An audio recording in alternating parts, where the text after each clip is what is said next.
kind of have this like hackathon nostalgia, even when you go back to reality. And it was so exciting to be around so many other people from so many different backgrounds building in this spatial computing immersive reality space. I think you said that there were like 400 different people there. Yeah, so like I think the official numbers that they ended up releasing was there were like over 400 attendees Mm-hmm. across like 35 different countries, and in the end, I think we had like 106 different projects that were created over that Mm-hmm. 5 day period.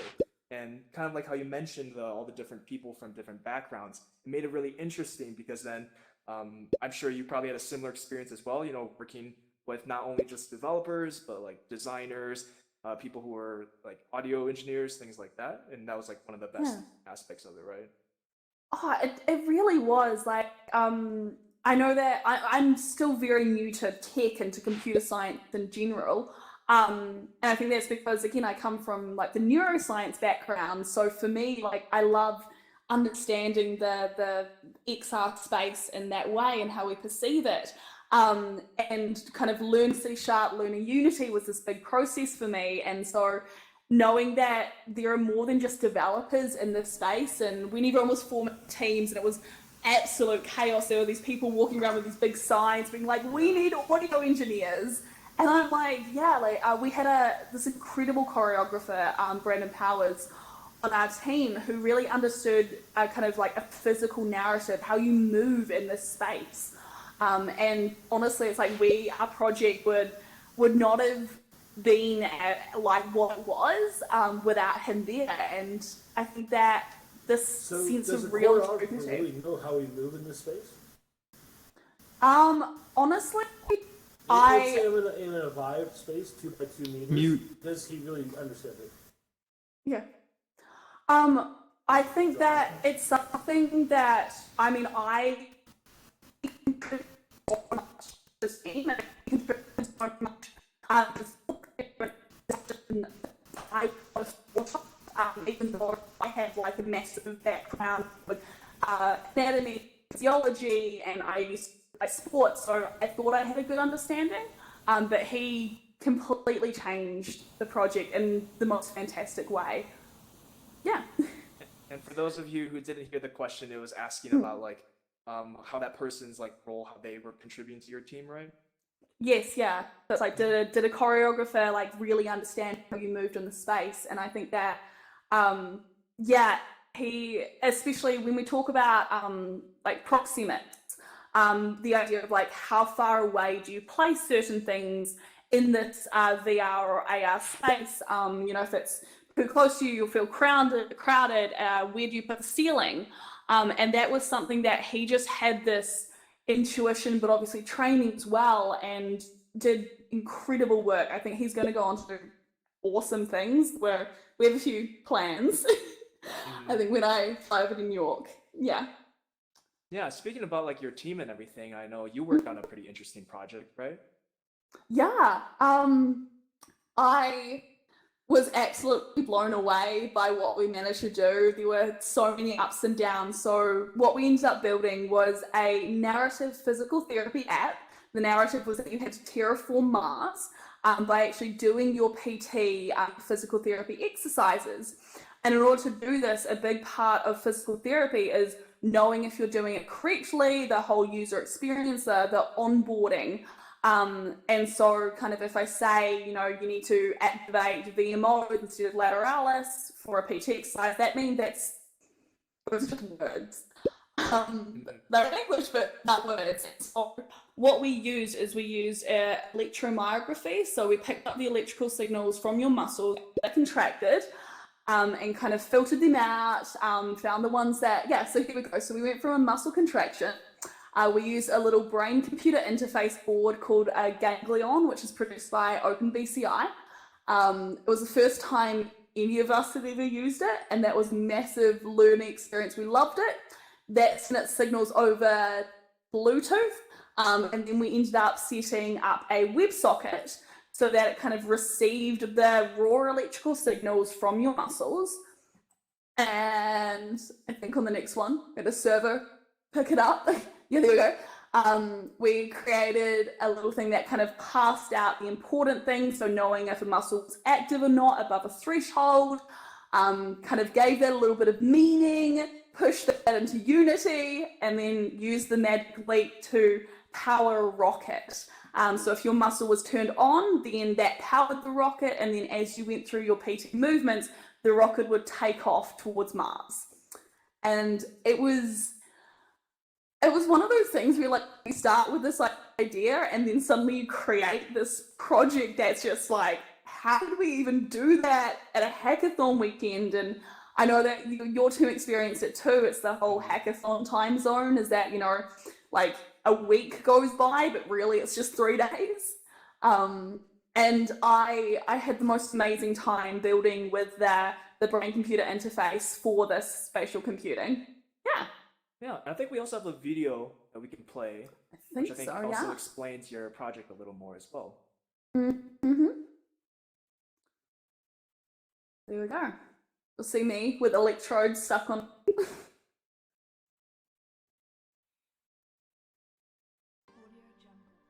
We are using a brain-computer interface, but for our project, it's a body-computer interface called an open BCI ganglion, and it takes a chip with electrodes, picks up the electrical signals from your muscles when they're tensed and when they're relaxed, to develop a physical therapy app.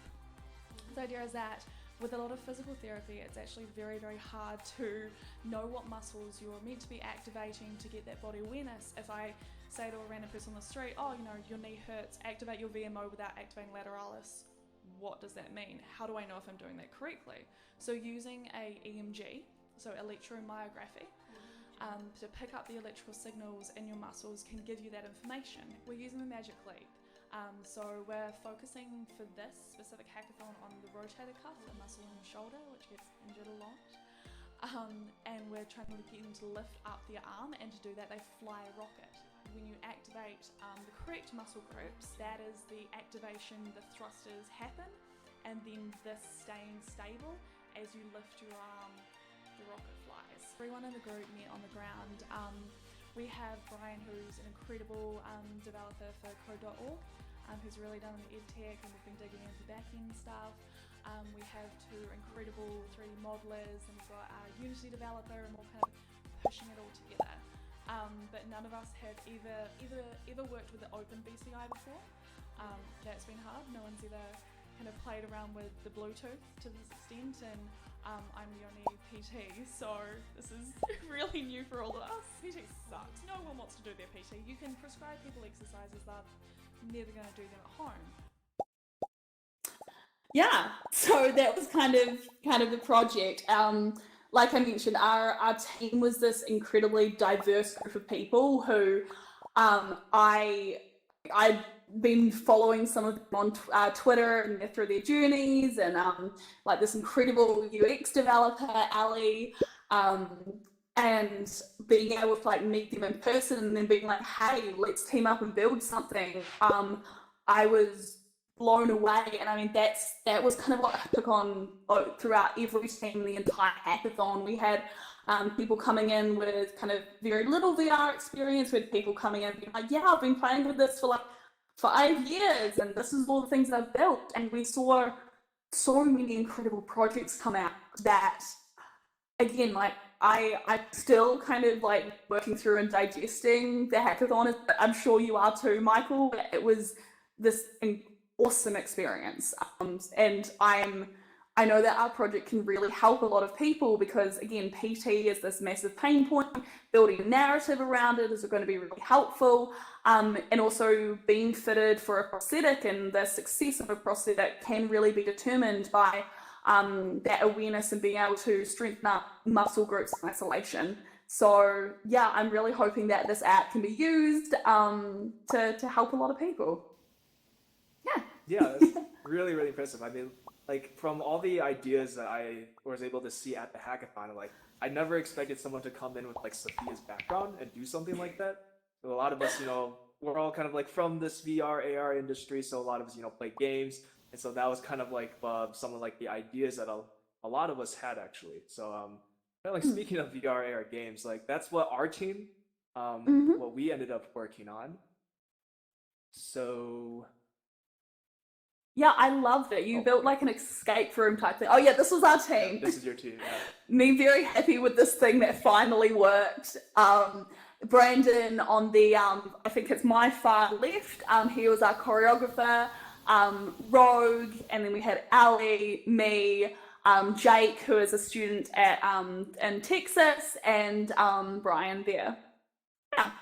But you were saying you built an escape room. I would have loved to try it out. Yeah, so what our team ended up doing, from kind of like left to right. So this is Chase. He actually just graduated college and he's now working over in California.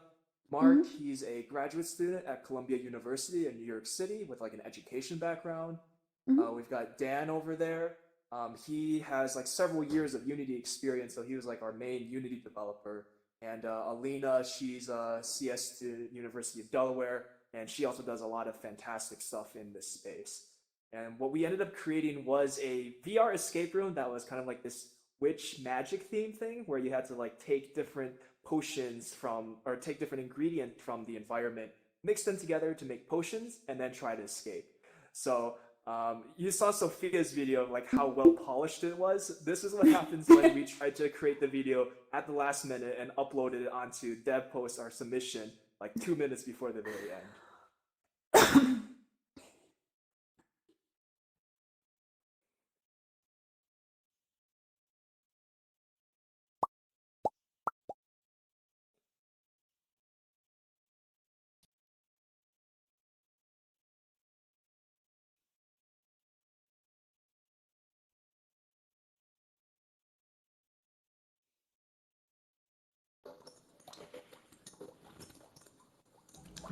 Let's see what we already got in here. Some ice. Damn it!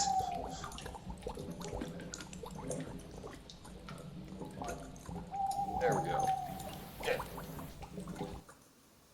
Yes, so that was kind of like the gist of our project. Yeah, so it was like we ended up creating like a VR game. It was really really fun because there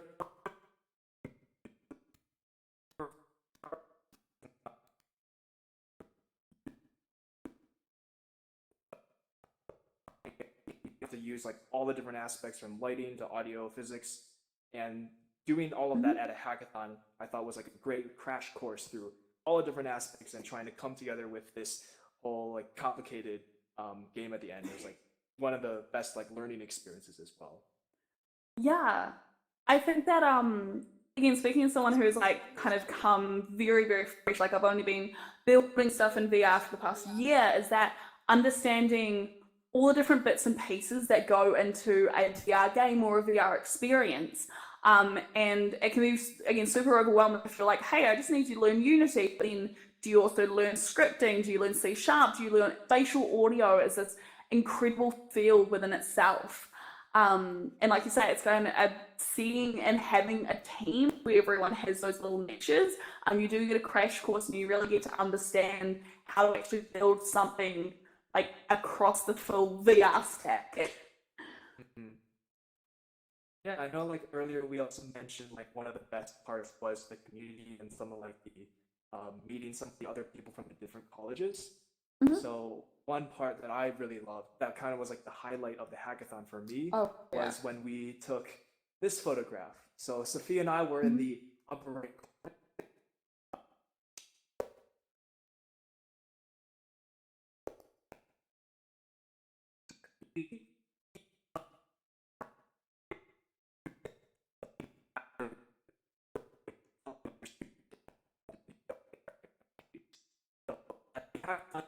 these people like I would not be able to like, meet online and like talk with them for like a couple months even.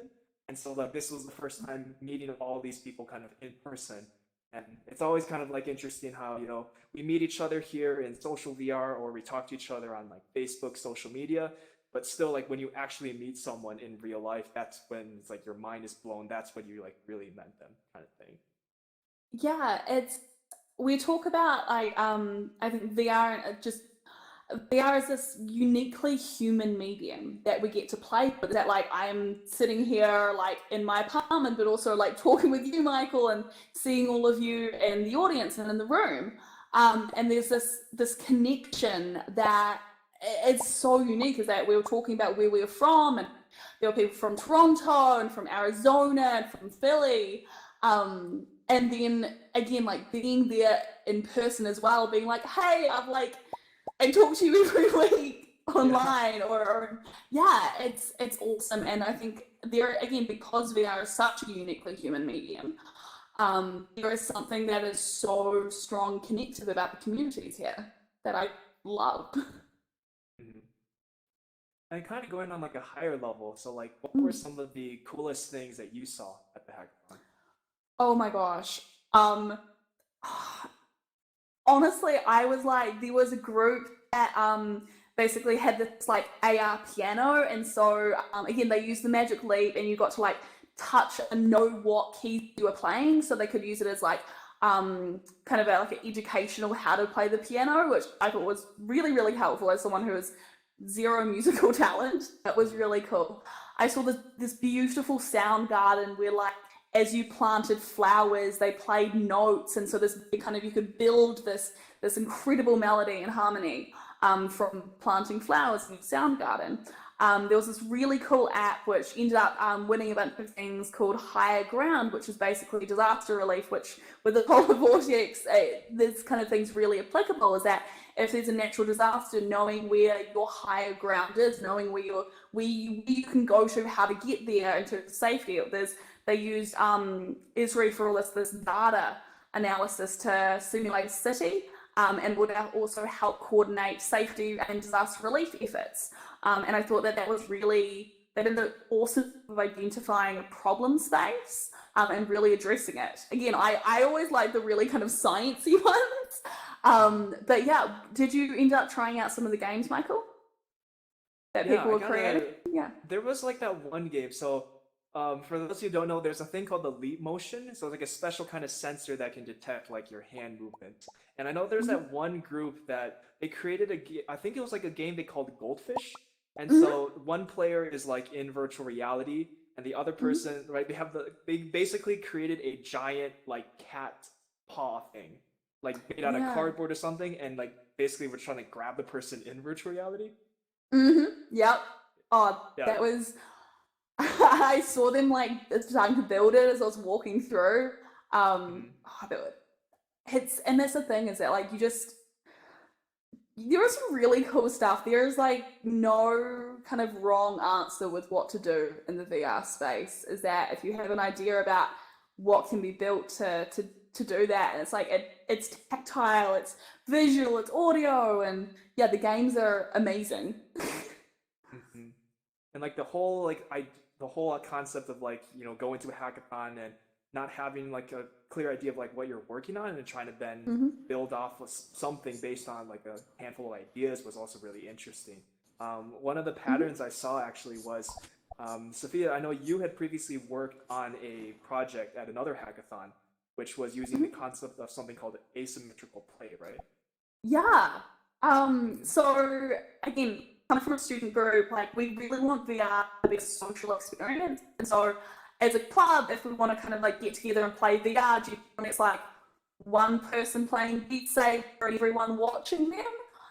Or like you can kind of like keep talking and nobody explodes. I think a group at the hackathon built Keep Searching and Nobody Explodes, which I think is a really cool take on that.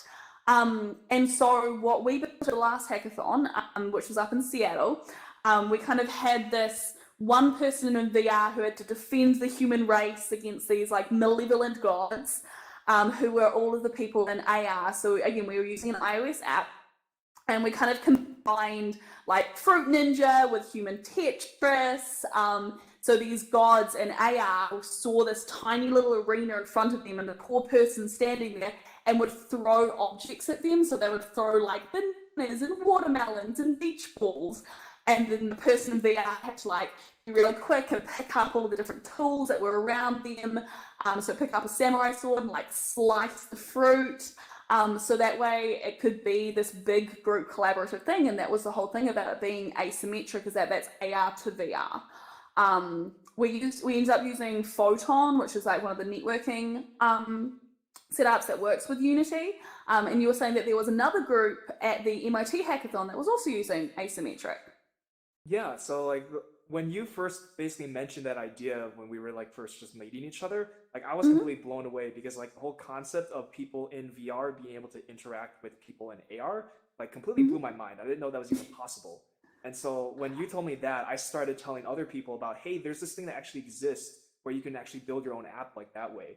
And so I know there's like one group, one of the people that I talked with ended up forming a group where they used the concept of asymmetrical play. I think another group also did the same thing. So it's kind of like the, you know, it's like, because there's like this hackathon, it allows for this like spread of information and different ideas that otherwise we probably wouldn't be able to know just like on our own, building our own stuff wherever we're at in the world, right? Yeah, I think there was this awesome one of the VR AR groups that I'm a part of on Facebook post. It's like, you know, if you had the best hardware that you wanted, if you knew all the skills you needed, what would you actually build? And the ideas that we're bouncing around with are incredible, and I think that like there's the whole thought experiment, like talking to people. We ended up going out to like this big lunch with some of the ICXR group before the hackathon started, and just chatting around like the things that we're building, and it was just like, it was awesome because we can come up with these great ideas. Like everything I come up with is, you know, like, how do I help people? Like, use the body, use the brain. Can I fly drones using my brain? And you guys come up with this like escape room idea, and it's this, the things that we can create collaboratively are always so much better than what we can come up with on our own. Yeah, I think also like having like that lunch and getting to meet some of the other people is also like, it's a good reassurance that, you know, we're not crazy for like loving this technology, trying all this stuff, you know. There's like other people like us out there trying to see like, what can you actually build? What kind of ways can we provide value in other types of like applications? Yeah. I know that because I went home for Christmas. So I was back in New Zealand. We are like, it's this kind of stuff isn't as big. And everyone was asking me, they're like, oh, you're still messing around with all that computer stuff, because again, I was meant to be a medical student. And I was like, oh yeah, I'm messing around with this computer stuff. Like, you know, we're kind of building the future that you guys are going to live in. Come join us. It's fun. And again, like, being around people who are like-minded in the sense that we're all in this, you know, spatial computing space, that still come from all these different backgrounds. You were saying that you're a business major, Michael? Yeah, so you know, as like a business student, kind of, I'm sure there's probably like a similar thing as you, where you know, trying to go into like technology as like a non-CS, non-engineering major always kind of like seems weird. But there's always like a lot of other people like, hey, I met you, you're not a CS major, but you're also heavily involved in this space, you know? There's people from like all these different backgrounds, and like going back like to the hackathon, right? So like I think at least probably half of the people at the hackathon weren't from like a computer science engineering background, but they were able to bring like their different disciplines, their different experiences, subject matter kind of experts, and they were able to then create something. So like even all of you, like I haven't like met probably most of you before, but like this hackathon, for example, is like a great way where you're able to attend this like free event and actually try to see if you can build something with a group of people in a short period of time. So, well, like definitely one of the best experiences I've had so far. Oh yeah. Great, and looking at the time right now, I think we are good for some questions. Awesome.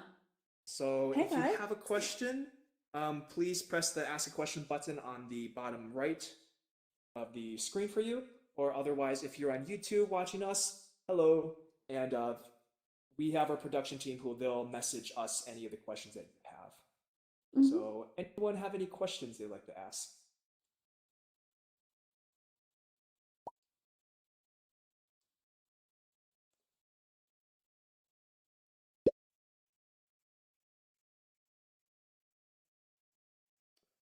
I was gonna. Okay, I can ask you questions.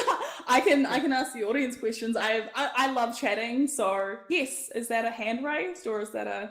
Yeah. Sure, Julian, you want to go ahead? Hi. So, do you have any like tips for anyone that want to try the hackathon thing, like even if they don't have any experience at all? So as I mentioned, MIT was only my second hackathon. My first one was up in Seattle.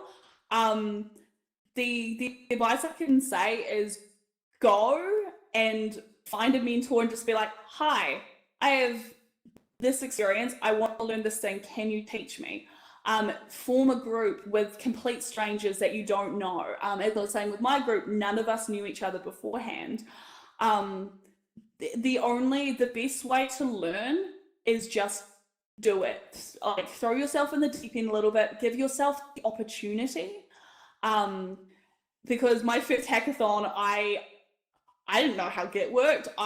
Terminal still scared me. I could barely script. I kind of knew Unity from a drop and drag perspective.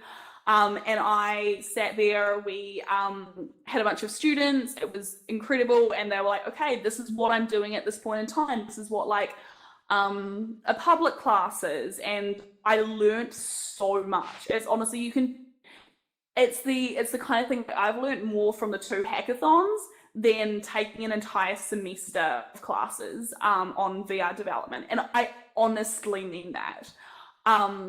There are so many hackathons coming up. I'm not sure what part of the country that you're currently in, or even in the world that you're in, but don't set yourself up with once I have like this bar of these skills, then I can join a hackathon. Be like, I am me, who I am, with, an enthusiasm, and I want to learn, because everyone has a day one.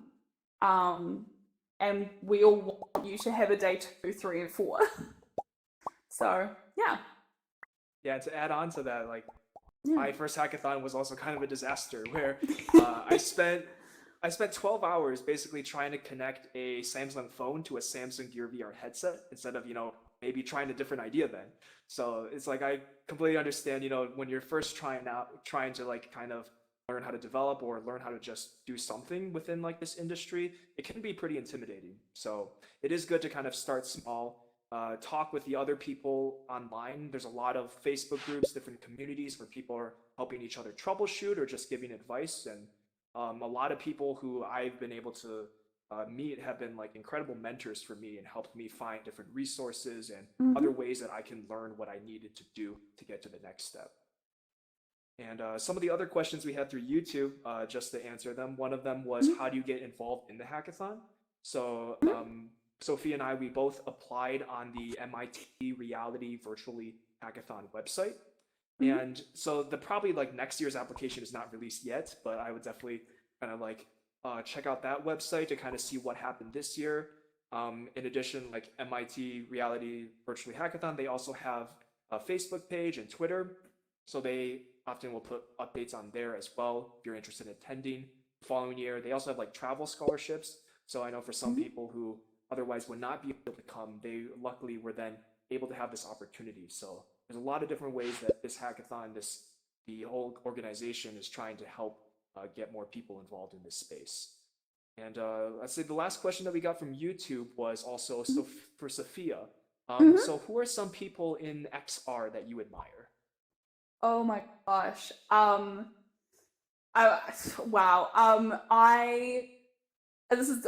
really hope my team is currently not watching YouTube as they said they might. Honestly, I have followed like Ali Heston, who I got to be on my team with, Rogue Fong, who I got to team up with. For me, that I think the most powerful, incredible experiences that I've ever had in VR come from ones that are a lot more narrative driven. So where thoughts go, I think is just an incredible, beautiful experience. Nicole Lazaro, who builds, she talks about the 4 keys to fun and building empathy and what empathy actually means in the XR space. Noah Falstein, again, is this incredible game, I would just call him like, he's just a legacy, who really understands this space and talks a lot more about like game development, how you build all the different components for this. I think that I follow so many people on Twitter.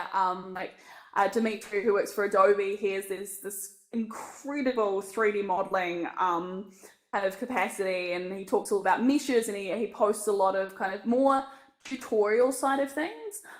So I really get to learn off him. Joanna Popper, she builds beautiful work. Honestly, I tweet a lot. I got into Twitter because of XR. And there are some incredible groups on there who, like, people whose last names I don't know, but I know their Twitter handle. And I think that's where I've really connected with a lot of people.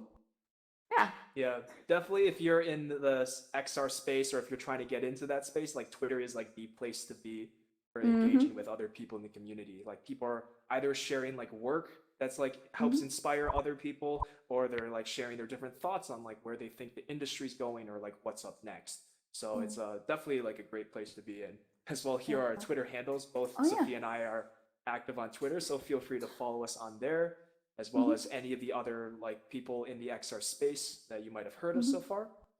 And I will kinda, also like, add Eva. Sure. Sorry, I will just add Eva Hoth. Yeah, she is up in Seattle. She runs the XR scene up in Seattle. And if there is any person who is like as kind and wonderful and bright as Eva, like, she is definitely someone to connect to. So sorry. No worries. Great. So yeah, like we mentioned, for like the following like 2 months, we're kind of on break off season, but we will have a series of various different people who we will be bringing into the Hive VR. One of them that we do have confirmed right now is a woman named Casey Wenninger. She is a student graduating from the University of Southern California. She's been like one of the major people in the XR space that's helped inspire me. And so I will be interviewing her on February 21st.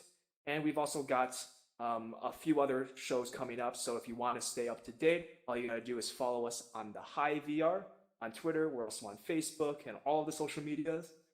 Special thanks to everyone on here who helped us with this show today, with Sophia, our wonderful guest. Give her a round of emojis. We also have Vivian, who also helped produce this episode. We have our amazing moderators, Bulletproof, Brent, Nubin, Rel, as well as Yunji, who works at AltspaceVR, who helped us with figuring out some of the logistics. And also, of course, thanks to the hackathon itself, Reality Virtually Hackathon, VR, AR, MIT, as well as ICXR. Without all these different like groups and different people, we wouldn't have been able to experience this hackathon, and also we wouldn't have been able to put on this show tonight. So thank you everyone for joining us today, and we'll see you next time. Good night, everyone. Bye, everyone.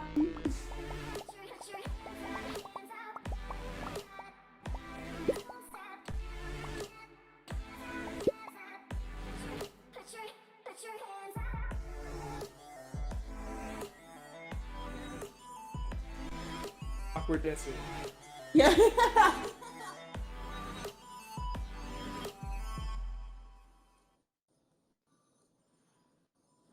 Great, so We're are we good. off air now?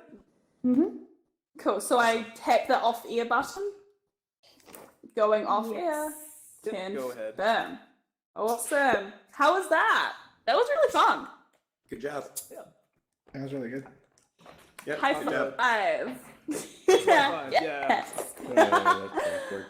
Yeah, that Virtual was- high five. Oh, thanks, guys. Thanks for coming. Oh, let me get out of here. Of course. No, thank you, Vivian. This is, I'm it's so awesome. sorry about that. I don't know what happened. Everything, I did the setup just like I did for the Onward event, so I have no idea what happened. You're Other fine. Technical difficulties happen. Oh yeah. Never to me. I can't believe this. So. Well, it was awesome. Oh, okay. You can decline. Yeah, that's good to know. All right, no problem. We'll make it work. Better next time. Sophia, thank you so much for coming. And Michael, thanks for hosting. How was it? I think you did great. I think That was after fun. getting over the initial part where I was like a little nervous, and I don't know, it's hard to dance in VR. Yeah, I was kind of like, Don't say. I'm sitting on my seat, kind of boogieing. Yeah, it's not like Second Life where you can just run a script and hey, I'm a great dancer. Like VR chat That's also pretty has like accurate. those animations, Fortnite dances and everything. Oh yeah, I saw you The dancing. flossing. Yeah, I see you, Julian. Oh my god, guys, we can do the Macarena, kind of. Oh my gosh, yes. I always say that all the time. No, you can. That was like. Not on a go, I get to do this. Ah. I only got one hand. I only got one hand to work with here. We gotta wait till what, April? Yeah, That's April gonna be for the amazing. quest. Quest? I Yeah. am beyond pre-order excited. Oh damn! I like one of our like the person who founded our VR club. He currently works at Oculus, and I'm like, hey Daniel, do you want to help the club out? That's awesome. Yeah. But okay. It's been fun to watch the evolution. I've been playing around online since the days of Apple Link, so I've been around. I met my wife on AOL. Oh my gosh. It's incredible. It's one of those things where like it's so weird for me personally being in the space because I'm just like, I know nothing. And I'm just trying to go back through and like we had I did one of my assignments because I was like, I want to see the evolution of like head-mounted displays and going back to like 1995 and seeing like the first published kind of like paper on this is a head-mounted display, and they had this like entire rig that went to a ceiling, and I was like, wow, like this has been around pretty much as long as I've been alive, and like it's awesome. I love it. Oh, and Jaron Lanier was really just a pioneer in all of this. Yeah. And now Also- like, oh, yeah. Yeah, I was just gonna say like Holding- with when it first started, like I think it's like it first started with like Ivan Sutherland at Harvard, 1960s. Mm-hmm. Which is kind of Yeah. like crazy to think about how long it's existed and now where it's like starting to go through this Hey. new generation. Hey, Vivian's back. Sorry, I thought it would like let me back in. Yeah, hello. Hello.